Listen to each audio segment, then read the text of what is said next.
Welcome to the Wolf's Den podcast. So I'm going to do a short little story with you about my time as a bounty hunter and one of the cases I had. So one of the cases I had was, it was a case where a guy was wanted for a felony crime. I believe he was a gang member. So my partner and I got his case. We drove into the east side of San Jose, and upon approaching this house, we put ourselves out with the local police department. We called the local police department, and we let them know that we were in the area and that we were going to apprehend this wanted bail fugitive. So we end up getting all our gear on, end up going and interviewing some of the neighbors. We positively identified this was his area that he was in. We ended up making contact with an informant who let us know that the person was in the house. So as soon as we were able to go through the side gate of the house, I was the first one in. So I noticed their door was cracked on the side of that house, right? So there was garbage everywhere on the side of his house. It was garbage, and it was about summertime, so it was about 100 degrees outside. So it was just blazing hot. We ended up seeing a bunch of garbage, opened the door a little bit, and I see the subject that I'm looking for. So we drew down on him. We had our guns out, ended up calling him out of the house. He cooperated.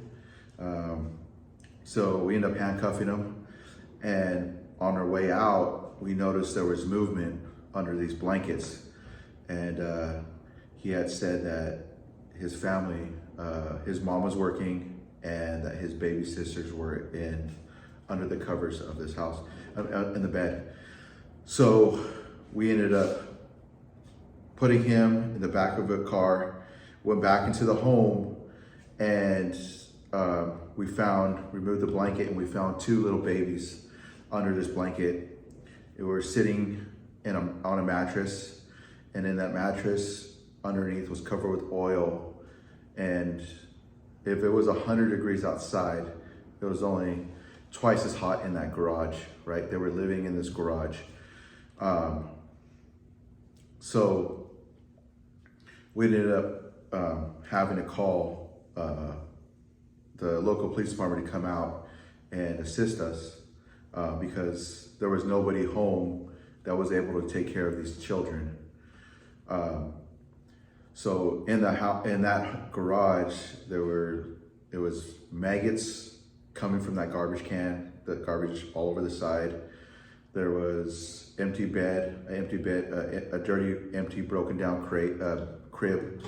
And there was also what looked like, we thought at the time was a gun, but it ended up being like an airsoft gun. There was a fridge, there was a table, no running water, and then they were actually living in this garage, and it was just a really sad situation to see these children having to be taken from that area and put into Child Protective Services. Due to the fact that nobody was coming from them. We tried to reach out to mom several times. The police department tried to reach out to mom. I believe CPS tried to reach out to mom and dad. Nobody picked up the phone. So they were taken into the custody of Child Protective Services and turned over. Who knows where they went to, back, maybe foster care or back to the parents. We ended up booking him into the county jail. But those cases that you get when you're dealing with children, anytime you're dealing with children, is really hard, because if you're a parent, brother, sister, if you have any type of heart, it's going to affect you. I mean, it's going to stay with you, because the situation of knowing that they are in a house that's just full of dirtiness and there's no one to really take care of them, and you see them get taken away in the arms of Child Protective Services, and they're just little faces. Like it's heart-wrenching to, you did a good job by doing those things, but as a bounty hunter, our job is not really to intervene in those situations, but as humans, right, as human beings, we do intervene in those situations when we believe that we're doing the right thing, right? We believe that as humans, that you see something, you're gonna do something about it, right? That you feel that's right in your heart. But to this day, that case will always be stuck in my mind. Their faces, when I pull that cover off, and how hot and sweaty and the dirty diapers they were wearing and how they looked, will always forever stay in my mind. You just never forget those cases, because those are the cases that really, really affect you. I mean, you wonder sometimes of like what the parents are going through, right? Because this world is so full of struggle sometimes that there's families out there who can't afford to feed their kids. They can't afford a pair of diapers, right? They can't afford to give them the proper housing that they need. And then you also go home and question yourself, did I do the right thing? Right? Did I do the right thing by removing these children away from that family? We didn't remove them, but CPS, did I do the right thing by reporting this? Yes, you did do the right thing, is what I kept telling myself, right? Because you don't know the last time those children ate. You don't know the last time they even, were cleaned. There's just so many things that, especially with babies or toddlers, infants, they need certain type of care. These are children. So those cases definitely stick with you, man. It's really hard sometimes when you think about what could have been done better or what should have been done better. But in this case, I feel 100% that we did everything right.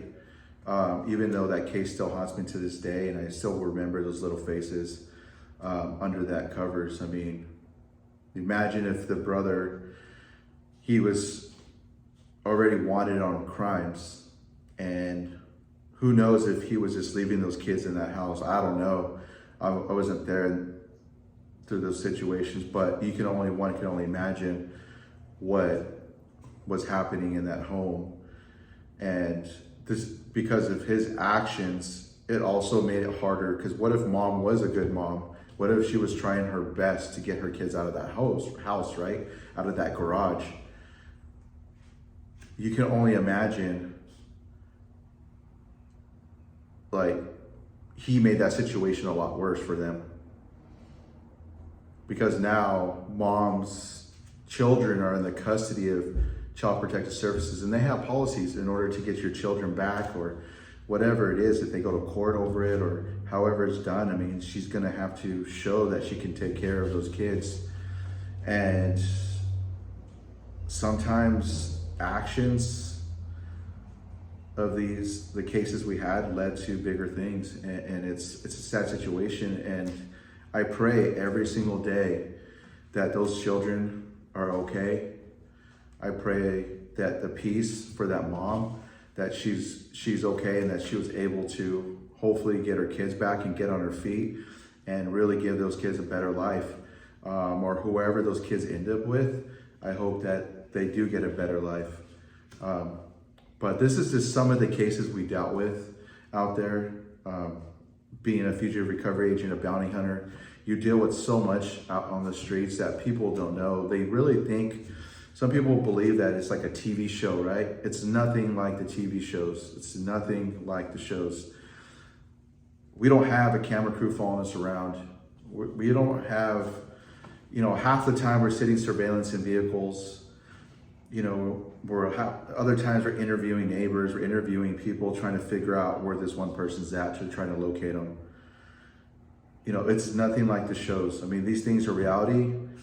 It's a real reality. And when you get cases like this, they stick with you and they stay with you.